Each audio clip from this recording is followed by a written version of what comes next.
Hello everyone, my name is Riddhi.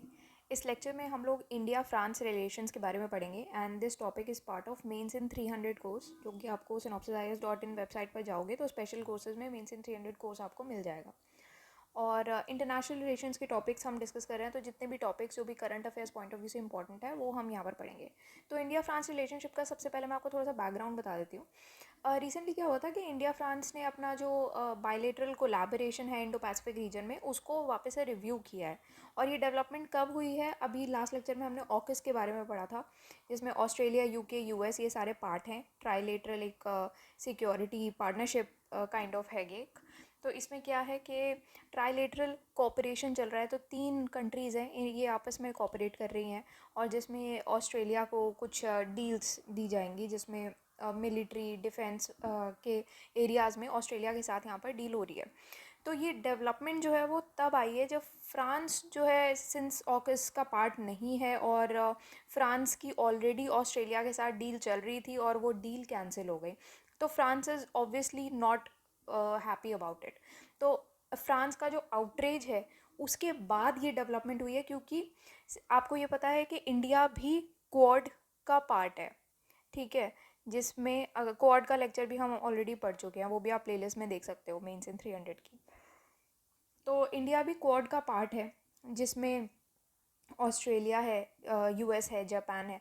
तो India को भी ऑकस में सिंस इसका पार्ट नहीं बनाया गया है, और फ्रांस को भी इसका पार्ट नहीं बनाया गया है, छोड़ दिया है 2 कंट्रीज़ को। इसी वजह से अभी इसका एक फ़ायदा उठाते हुए इंडिया और फ्रांस ने दोनों ने ही अपना बायलेटरल कोलैबोरेशन किया है इंडो पैसिफिक रीजन के लिए, और ये डेवलपमेंट इसी के बाद ही आया है, ठीक है।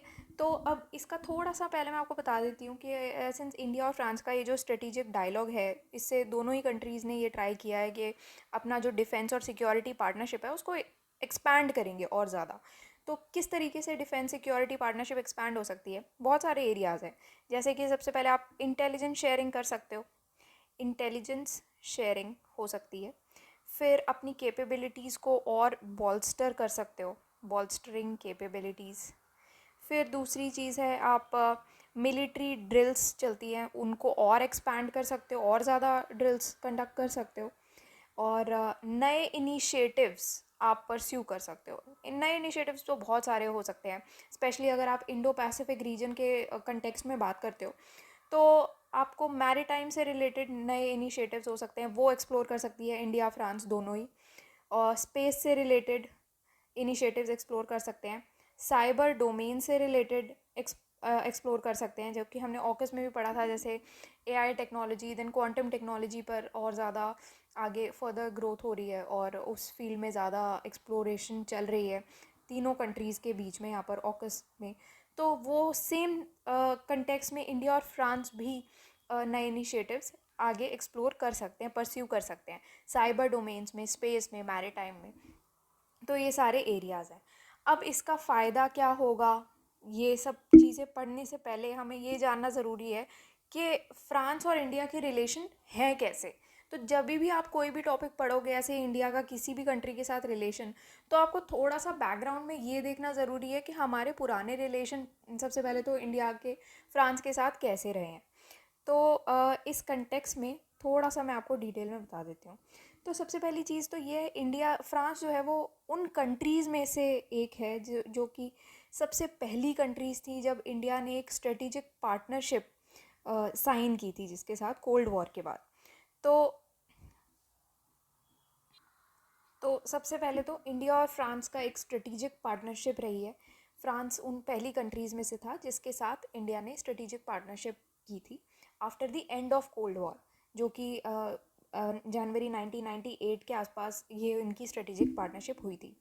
फिर फ्रांस उन कंट्रीज़ में से भी एक है, हालांकि ऐसी कंट्रीज बहुत ज़्यादा नहीं है जिन्होंने इंडिया का डिसीजन को सपोर्ट किया था जब न्यूक्लियर वेपन्स का 1998 में इंडिया का डिसीजन था कि हम लोग न्यूक्लियर वेपन्स टेस्ट करेंगे। तो बहुत सारी कंट्रीज़ ने सपोर्ट नहीं किया था, बट फ्रांस उन कुछ कंट्रीज़ में से थी जिसने इंडिया का ये डिसीजन को सपोर्ट किया था। तो फ्रांस ने यहाँ पर भी फ्रांस इंडिया का सपोर्टर रहा है in terms of testing nuclear weapons, जब 1998 में ये टेस्ट हुआ था। तो फिर नेक्स्ट है कि आज भी फ्रांस इंडिया का सबसे ज़्यादा रिलायबल पार्टनर इमर्ज हुआ है, क्योंकि जो टेररिज्म और कश्मीर का जो इशू है उसमें भी इंडिया को फ्रांस का सपोर्ट रहा है। तो टेररिज्म से रिलेटेड प्लस कश्मीर इशू पर भी फ्रांस ने इंडिया को सपोर्ट ही किया है। ठीक है। अब अगर आप बात करते हो डिफेंस रिलेटेड, डिफेंस कोऑपरेशन के मामले में, तो दोनों ही कंट्रीज़ क्या एक डिफेंस डायलॉग चला है मिनिस्ट्रियल लेवल पे। 3 सर्विसेज ऐसी हैं जिसमें रेगुलर डिफेंस एक्सरसाइजेस कंडक्ट होती है। सबसे पहली सर्विस है एक्सरसाइज शक्ति, जो कि मेन है, शक्ति से आप नाम याद रखना, आर्मी की एक्सरसाइज है। दूसरी एक्सरसाइज है वरुणा, जो कि नेवी की एक्सरसाइज है। थोड़ा सा नाम से आप गेस कर सकते हो। तीसरी एक्सरसाइज है गरुड़ा, तो ये नाम से अगेन एयरफोर्स की एक्सरसाइज है। ठीक है। तो ये 3 एक्सरसाइजेस ऐसी रही हैं जिनका रेगुलर डिफेंस एक्सरसाइज यहाँ पर ये 3 सर्विसेज में कंडक्ट होती रहती है। तो रिसेंटली भी इंडियन एयरफोर्स ने अपने ये French Rafale multi role combat aircraft induct किया है, और इंडिया ने एक कॉन्ट्रैक्ट भी साइन किया है फ्रेंच फर्म के साथ कि वो 6 स्कॉर्पियन सबमरीन्स बनाएंगी। और इंडिया के ही डॉकयार्ड्स है, मालेगांव का डॉकयार्ड है, वहाँ पर साइन किया गया है। 6 स्कॉर्पियन सबमरीन्स बनाई जाएंगी। एक टेक्नोलॉजी ट्रांसफ़र अग्रीमेंट हुआ था इनका 2005 में, उसके चलते हुए ये कॉन्ट्रैक्ट आया है। तो ये दोनों कंट्रीज़ जो है उन दोनों ने ही एक अग्रीमेंट साइन किया है regarding provision of reciprocal logistic support. ठीक है। तो ये भी एक इम्पॉर्टेंट है, provision of reciprocal logistics support. तो दोनों ही कंट्रीज़ आपस में अच्छी सपोर्टर रही हैं। Trade related, defence related cooperation में आप बात कर लो तो दोनों आपस में अच्छे रिलेशन रहे हैं। फिर बायलेटरल अगर आप ट्रेड और इकोनॉमिक रिलेशन की बात करते हो, तो जो इंडिया और फ्रांस का administrative economic and trade committee है, उसने एक अप्रोप्रिएट फ्रेमवर्क भी डिज़ाइन किया है, प्रोवाइड करती है, ताकि ऐसे कुछ एरियाज़ निकाले जाएं या असेस किया जाए कि कैसे इंडिया और फ्रांस दोनों अपना बायलेटरल ट्रेड को और इन्वेस्टमेंट को और ज़्यादा प्रमोट कर सकती है, और ताकि मार्केट एक्सेस के जितने भी इश्यूज़ रहते हैं उनको भी स्पीडीली उनका रेजोल्यूशन प्रोवाइड कर सकते हैं, ताकि इकोनॉमिक ऑपरेटर्स को भी ज़्यादा बेनिफिट हो पाए। तो बायलेटरल ट्रेड के मामले में भी अपने इश्यूज़ रिजॉल्व करने पर इंडिया और फ्रांस दोनों ही काम कर रहे हैं। ठीक है। नेक्स्ट चीज़ आपकी आती है ग्लोबल एजेंडाज़। तो ग्लोबल एजेंडाज़ तो बहुत सारे हैं, जिसमें फ्रांस और इंडिया दोनों ही आपस में काम कर रहे हैं। जैसे क्लाइमेट चेंज है, फिर बायोडाइवर्सिटी है, रिन्यूएबल एनर्जी हो गया, टेररिज्म हो गया, अभी यहाँ पर हमने बात की है ना, टेररिज्म हो गया, एंड साइबर सिक्योरिटी है, जो कि इससे पहले हमने डिस्कस किया था, डिजिटल टेक्नोलॉजी है। तो यहाँ पर दोनों की तरफ से काफ़ी अच्छे एफर्ट्स आए हैं ताकि क्लाइमेट चेंज को लिमिट किया जा सके और इंटरनेशनल सोलर अलायंस को भी डेवलप किया जा सके। दोनों ही कंट्रीज़ ने एक रोड मैप पर अग्री भी किया है कि हम साइबर सिक्योरिटी और डिजिटल टेक्नोलॉजी में दोनों में काम करेंगे। तो बेसिकली अगर आप ओवरऑल देखा जाए, बैकग्राउंड के तौर पर अगर मैं बात करती हूँ, तो यहाँ पर काफ़ी अच्छा रिलेशन रहा है दोनों ही कंट्रीज़ का। ठीक है। तो अभी जो डायलॉग कंडक्ट हुआ था उसमें ये होता, आत्मनिर्भर अभियान को भी सपोर्ट मिला है फ्रांस की तरफ से इंडिया को। तो इंडिया का जो विज़न है आत्मनिर्भर भारत का, सेल्फ रिलायंट इंडिया का, तो उसको फ्रांस ने काफ़ी अच्छा सराहना की है। तो डिफेंस इंडस्ट्रियलाइजेशन हो गया, जॉइंट रिसर्च टेक्नोलॉजी डेवलपमेंट हो गया इंडिया में। तो ये बहुत सारे कुछ ऐसे एरियाज़ हैं जिसमें फ्रांस ने इंडिया को सपोर्ट दिया है। अब फ्रांस और इंडो पैसिफिक जो स्ट्रैटेजी है उसमें भी यहाँ पर बात की गई है। जब भी आप बायलेटरल कोलैबोरेशन की बात करते हो, तो ऑब्वियसली आप इंडो पैसिफिक रीजन के तौर पे भी बात करोगे कि क्या डेवलपमेंट्स रही हैं। तो यहाँ पर डेवलपमेंट्स ये भी थी कि फ्रांस ने थोड़ा सा स्ट्रेस किया था कि इंडो पैसिफिक रीजन पे जो फ्रांस का कमिटमेंट है उसको कंटिन्यू रखने के लिए। ठीक है। और इंडिया के साथ एक पार्टनरशिप बिठाने के लिए, क्योंकि फ्रांस की जो स्ट्रैटेजी है उसमें इंडिया जो है एक मेजर पिलर साबित होता है इस पूरे रीजन में। ठीक है। तो यहाँ पर यही सब चीज़ों के बारे में बात की है, और इनफैक्ट रेजिडेंट पावर के तौर पे उसने अपने आप को एक नेम दिया। रेजिडेंट पावर एक ऐसी होती है जिसकी खुद की कोई टेरिटरी नहीं होती, बट एक टेरिटोरियल प्रेजेंस ज़रूर होती है एक पर्टिकुलर रीजन में। बट एक ऐसी एक फोर्स होती है जिसका इंटरनेशनल पॉलिटिक्स में उस रीजन में काफ़ी अच्छा खासा नाम होता है। तो रेजिडेंट पावर ऐसी होती है, खुद की टेरिटरी नहीं है बट एक टेरिटोरियल प्रेजेंस ज़रूर है। ओके, तो यहाँ पर इस मीटिंग का क्या सिग्निफिकेंस है और कैसे इंडिया फ्रांस का अलाइंस इससे स्ट्रेंथन हो सकता है। तो सबसे पहली चीज़ तो यही है कि फ्रांस की जो ये रीइटरेशन है कि अपना स्ट्रैटेजिक ऑपरेशन इंडिया के साथ बढ़ाना है, ये सबसे पहले तो ये ऑकस के बाद आया है। ऑकस का जो सिक्योरिटी अलाइंस है उसके बाद ये चीज़ आई है। ऑकस में अगेन जैसे मैंने आपको बताया, ऑस्ट्रेलिया, यूके एंड यूएस ये इसका पार्ट है। तो अभी इसके बाद ये आया हुआ है। तो जो एक अनएक्सपेक्टेड अनाउंसमेंट थी इस पूरे अलाइंस की, जिसमें ऑस्ट्रेलिया के लिए सबमरीन्स वगैरह बनाई जाएंगी, उससे फ्रेंच गवर्नमेंट ऑब्वियसली खुश नहीं थी, क्योंकि ऑस्ट्रेलिया ने एक अपना उसकी एक सेपरेट डील चल रही थी, सबमरीन डील चल रही थी फ्रांस के साथ, उसको ख़त्म कर दिया था, उसे पुल आउट कर लिया। तो वो चीज़ ऑब्वियसली फ्रांस के लिए अच्छी नहीं रही है। तो ऑकस जो है वो एक अगर जिसने भी लेक्चर नहीं देखा है पहला वाला, उसके लिए मैं बता देती हूँ, ऑकस जो एक नई ट्राइलेटरल सिक्योरिटी पार्टनरशिप है इंडो पैसिफिक रीजन में, ऑस्ट्रेलिया, यूके, यूएस के बीच में।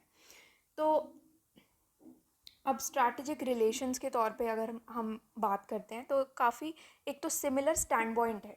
इंडिया और फ्रांस ने दोनों ही multilateralism, pluralism, non military deterrent based policy के आइडियल्स को शेयर करते हैं। तो एक तो सिमिलर आइडियल्स दोनों लोग शेयर कर रहे हैं, तो वो एक पॉइंट रहता है यहाँ पर।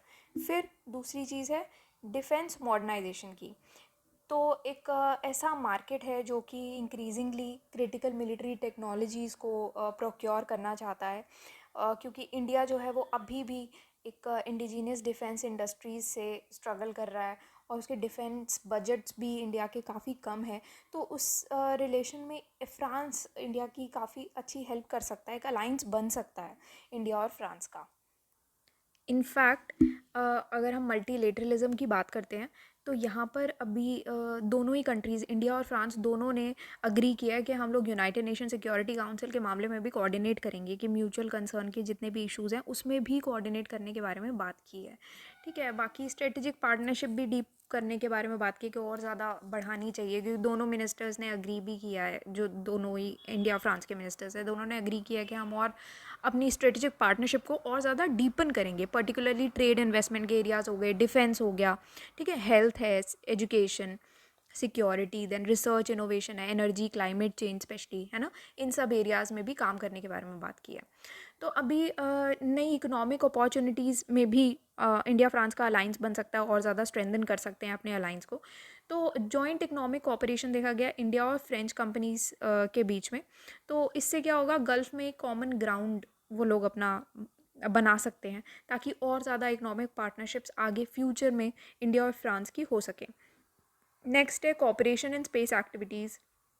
तो आप अपने एरियाज़ और ऑफ कोऑपरेशन पे फोकस करने के साथ साथ और एरियाज़ में भी आप फोकस कर सकते हो स्पेस एक्टिविटीज़ के मामले में। सैटेलाइट नेविगेशन है, स्पेस ट्रांसपोर्टेशन है, ह्यूमन एक्सप्लोरेशन ऑफ स्पेस है।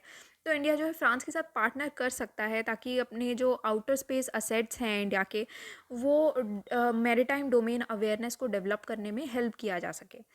फिर एडिशनल सिक्योरिटी प्रोवाइड करना, जो जॉइंट पैट्रोल्स हैं वो प्रपोज किए गए थे, तो वो नॉर्थ वेस्टर्न इंडियन ओशन में भी एग्जीक्यूट किए जाएंगे, जो कि इंडिया के लिए एक एडिशनल सिक्योरिटी प्रोवाइड करता है। तो यहाँ पर भी फ्रांस इंडिया को अच्छी खासी सिक्योरिटी प्रोवाइड कर रहा है, सपोर्ट देता है। और भी कुछ फैक्टर्स हैं, जैसे कि अगर आप हेल्थ है, एजुकेशन, रिसर्च, अगेन यही सब चीज़ें हैं, इसमें कोलैबोरेशन करते हो, तो ये सारे अलग अलग फैक्टर्स आते हैं। जैसे अभी रिसेंटली मैं अगर बात करूँ तो एक इंडो पैसिफिक पार्क्स पार्टनरशिप भी हुई है इंडिया और फ्रांस की। ठीक है, तो ये पार्टनरशिप में क्या है, ये दोनों मिनिस्टर्स मिले थे, एक्सटर्नल अफेयर्स मिनिस्टर मिले थे इंडिया के, अपने फ्रेंच काउंटर पार्ट से बात हुई थी, तो दोनों लीडर्स ने काफ़ी सारे रीजनल ग्लोबल इश्यूज डिस्कस किए थे, जैसे इंडिया ईयू का रिलेशनशिप डिस्कस किया, फिर अफगानिस्तान की सिचुएशन डिस्कस हुई, इंडिया पैसिफिक स्ट्रैटेजी, फिर साउथ चाइना सी का डिस्प्यूट चल रहा है, वो तो हर कोई डिस्कस कर रहा है, फिर ईरान की न्यूक्लियर डील डिस्कस हुई, यूक्रेन क्राइसिस वगैरह, ये सब चीज़ें। तो यहाँ पर इंडो पैसिफिक पार्क्स पार्टनरशिप जो हुई थी, इसमें दोनों मिनिस्टर्स ने अग्री किया था कि हम लोग जॉइंटली एक इंडो फ्रेंच कॉल जो है वो लॉन्च करेंगे इंडो पैसिफिक पार्क्स पार्टनरशिप में। ये पार्टनरशिप में क्या है कि इंडो पैसिफिक रीजन में और ज़्यादा कैपेसिटीज़ बिल्ड करने के बारे में बात हुई थी कि in terms of sustainable management होना चाहिए प्रोटेक्टेड एरियाज़ का। अपने एक्सपीरियंसेस आप गैदर करो, एक दूसरे के साथ शेयर करेंगे, अपनी एक्सपर्टीज़ शेयर करेंगे, जो भी जो की इम्पॉर्टेंट इंडो पैसिफिक पब्लिक और प्राइवेट नेचुरल पार्क मैनेजर्स हैं उनके साथ ये एक्सपर्टीज़ शेयर की जाएगी। एक तो ये चीज़ है। फिर अगर मैं ब्लू इकोनॉमी के बारे में बात करती हूँ, वहाँ पर भी इंडिया फ्रांस का एक रोड मैप है ब्लू इकोनॉमी और ओशन गवर्नेंस के ऊपर। तो ब्लू इकोनॉमी किसे कहते हैं? अगर किसी को पता है तो प्लीज़ कमेंट सेक्शन में ज़रूर बताना वीडियो पॉज करके। तो ब्लू इकोनॉमी बेसिकली क्या होता है कि जैसे ओशन में ही अगर आप सस्टेनेबल यूज़ करते हो रिसोर्सेज का, ओशन रिसोर्सेज का, उसको ब्लू इकोनॉमी कहते हैं। तो दोनों साइड ने एक India France road map on blue economy and ocean governance ये अडॉप्ट किया है। तो इसमें बेसिकली क्या है, ब्लू इकोनॉमी में दोनों की पार्टनरशिप है, institutional, economic, infrastructural, scientific cooperation वगैरह बिठाएंगे दोनों लोग और अपनी पार्टनरशिप कर रहे हैं। इंडिया ईयू टाइज को भी और ज़्यादा इंटेंसिफाई किया जाएगा, इंडिया ईयू टाइज। तो इसमें क्या है बेसिकली कि दोनों कंट्रीज़ ने अग्री किया है फ्रेंच प्रेसिडेंसी में कि इंडिया ईयू टाइज को और इंटेंसिफाई किया जाएगा और नेगोशिएशंस किए जाएंगे free trade and investment agreements पे, ठीक है। और इंडिया ईयू कनेक्टिविटी पार्टनरशिप को भी इम्प्लीमेंट किया जाएगा। तो ये सब चीज़ें, फिर पीपल टू पीपल कॉन्टैक्ट भी बिठाया जा सकता है, वो भी फैसिलिटेट किया जा सकता है। एक जॉइंट डिक्लेरेशन कंक्लूड करने के बारे में अग्री किया है कि स्पोर्ट्स के एरियाज़ में जॉइंट डिक्लेरेशन हो सकता है जिसमें पीपल टू पीपल कॉन्टैक्ट और ज़्यादा स्ट्रेंथन किया जा सकता है। अब यहाँ पर कंक्लूजन के तौर पर यही है कि अगर इंडिया अपने कार्ड्स अच्छे से खेलता है तो फिर ऑकस जो है उसने इंडिया को काफ़ी अच्छा एक स्ट्रेटेजिक अपॉर्चुनिटी प्रोवाइड की है और इंडिया के लिए काफ़ी अच्छा चांस है कि अपना पार्टनरशिप फ्रांस के साथ और ज़्यादा स्ट्रेंथन और डीपन कर सकता है। अगर इंडिया कुछ अच्छी मैच्योर डिप्लोमेसी फॉलो करता है तो इंडिया ऑकस में जो इंडिया के साथ हुआ है तो उसमें अपना लेवरेज ले सकता है कि अपना जियो पॉलिटिकल टर्बुलेंस को मैनेज कर सकता है इंडो पैसिफिक रीजन में। और इसको वो जो क्वाड की इम्पोर्टेंस है उसको भी कॉम्प्लीमेंट करने में यूज़ कर सकता है। साथ ही साथ अगर अपने कन्वर्जेंस को अच्छे से लेवरेज करे इंडिया, तो फ्रांस जो है वो इंडिया का एक गेटवे हो सकता है यूरोप की तरफ। तो ये ऑल इन ऑल कंक्लूड किया गया। तो हर एक एरिया में फ्रांस एक काफ़ी अच्छी पार्टनरशिप प्रोवाइड कर सकता है इंडिया को, चाहे वो ट्रेड के बारे में हो या फिर ग्लोबल इश्यूज़ के बारे में हो या फिर डिफेंस के बारे में हो। डिफेंस हो गया, सिक्योरिटी हो गया, ठीक है, एंड इंडो पैसिफिक रीजन हो गया, ब्लू इकोनॉमी आप कह सकते हो। तो हर एक एरिया में इंडिया और फ्रांस जो है वो काफ़ी अच्छा इनफैक्ट दोनों कोलैबोरेट कर सकते हैं, ठीक है। अब यहाँ पर आप एक और पॉइंट यहाँ पर आप नोट कर सकते हो, जैसे अगर हम मैरीटाइम कोऑपरेशन का अगर हम एंगल थोड़ा सा एक्सप्लोर करते हैं, इम्पॉर्टेंट है, जस्ट एक पॉइंट ध्यान आया तो इम्पॉर्टेंट है, आप नोट कर सकते हो इसको। इनफैक्ट आप अपने आंसर में लिख के आना इसको।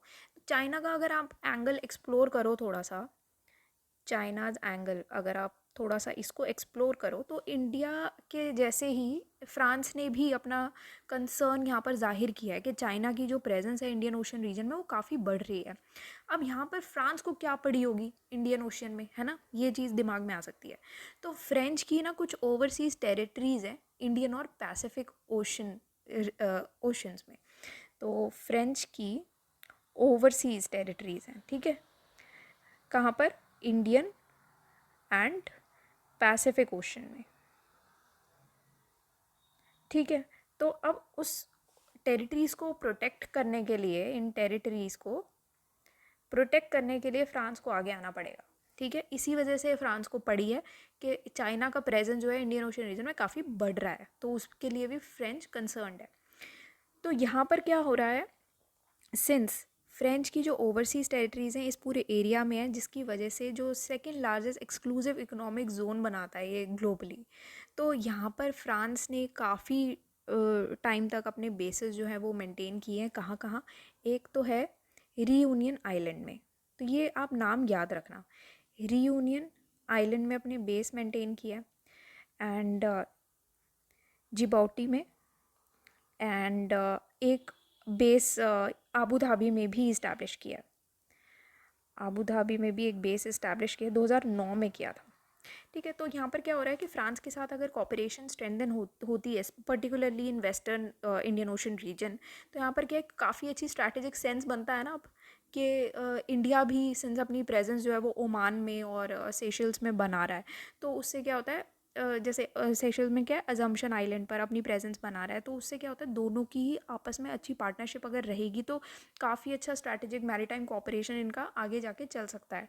ठीक है, दोनों नेवीज़ का भी एक अच्छी सिनर्जी बन सकती है गल्फ़ एरिया में, जहाँ पर फ्रांस का भी एक बेस है अबू धाबी में, और एक बेटर म्यूचुअल अंडरस्टैंडिंग बन सकती है, क्योंकि जो भी चाइनीज़ बेस हैं ग्वादार में, उसके इम्प्लीकेशंस अगर देखे जाएँ तो उसके इंडिया के लिए भी उसके इम्प्लीकेशंस काफ़ी इंपॉर्टेंट है। तो इंडिया फ्रांस दोनों के लिए ये पूरा रीजन बहुत इंपॉर्टेंट है, और दोनों की पार्टनरशिप भी काफ़ी अच्छी जा सकती है।